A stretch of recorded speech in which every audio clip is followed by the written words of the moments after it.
Welcome to the Deep Dive. Today, we're taking a closer look at a really dominant platform in its niche, allpoetry.com. That's right. #1 in the U.S. for online literature, apparently.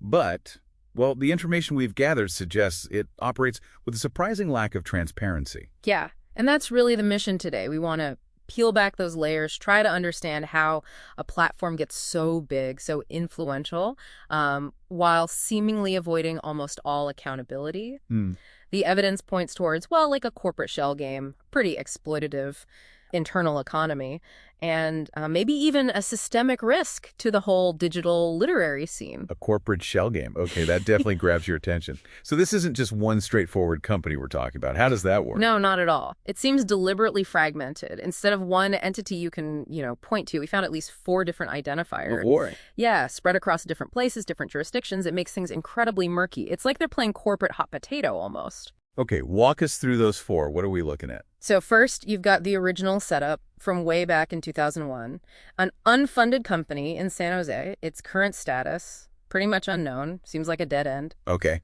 Then, jumping forward, there's a UK company formed in 2019, the Poetry of It All Ltd. Thomas Benjamin Sharp is listed as the sole director there. Right, a UK entity. That already complicates things if you're trying to, say, pursue legal action from the US. Exactly. And then you had the app side. The iOS developer is listed as Social Design, Inc.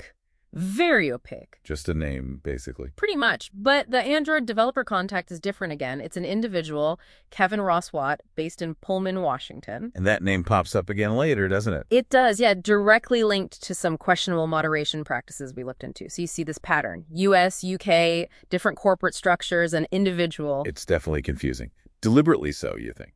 It certainly looks that way. It deflects legal action, makes data privacy requests a nightmare, avoids regulatory oversight. It effectively insulates whoever is actually benefiting.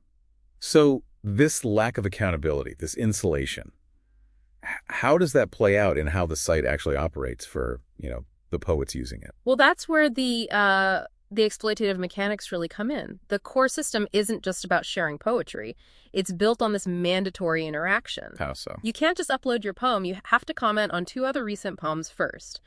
Only then do you earn the right to post your own. Wait, so comments become like a chore, a kind of currency. Exactly. Users literally describe it like currency or XP. It turns potentially genuine feedback into this transactional hurdle you have to clear. Tedious. And let me guess, there's a way to pay to avoid the chore. Bingo. They monetize that frustration. You can buy membership silver for $6.99, gold for $15.99, and one of the main perks is skipping that mandatory commenting. So they create the friction, then sell the solution. Precisely.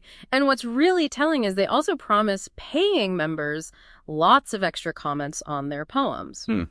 Where those come from?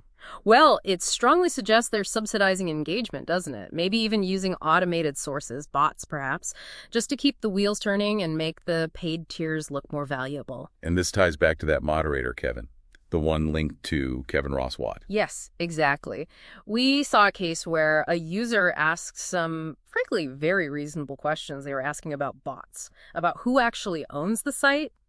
Legitimate concerns. And the response? The response from Kevin wasn't engagement or clarification. It was dismissive, then escalated quickly. The user was banned. The reason given, too belligerent. For asking questions about ownership and bots. Yeah. It demonstrates this sort of unaccountable power. When there's no real oversight, moderation can become totally arbitrary, just based on personal whim. Okay, so we've got this opaque structure, an exploitative core model, questionable moderation. Yet the site gets 2.2 million visits a month? Yeah. #1 in its category. It really comes down to inertia and SEO. Longevity, basically. They started in 2001.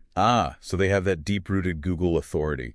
Exactly. Over 70% of their traffic is organic search. They've been around so long, they just automatically rank high. It's not about the quality of the platform or the content anymore. It's just about being old and big. And that scale, combined with everything else, that's where the bigger risk comes in, especially with AI now, right? Absolutely. That's the ticking time bomb, potentially. You have this huge collection of content, millions of poems.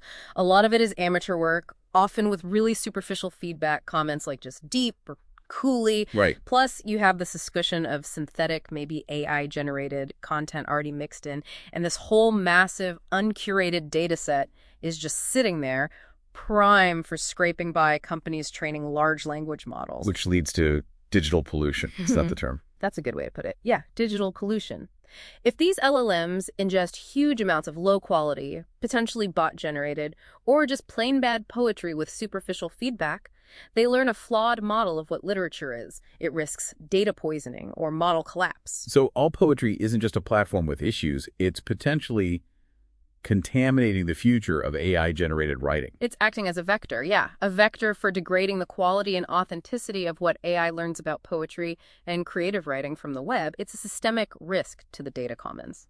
So, to wrap up, the investigation suggests a platform that's deliberately opaque, running on an exploitative, gamified system, and whose sheer size gives it this really dangerous, unearned influence. Exactly. And maybe the final thought for you, the listener, is this. If a platform's quality, its ethics, its transparency, if none of that matters for its market dominance, if just being first or biggest is enough, what does that really mean for the trust we place in the digital commons, especially now as that commons is being used to train our future AI? It definitely challenges us to think more critically about where digital authority comes from and maybe to actively seek out and support better, more ethical alternative. Yeah, absolutely. Active curation matters.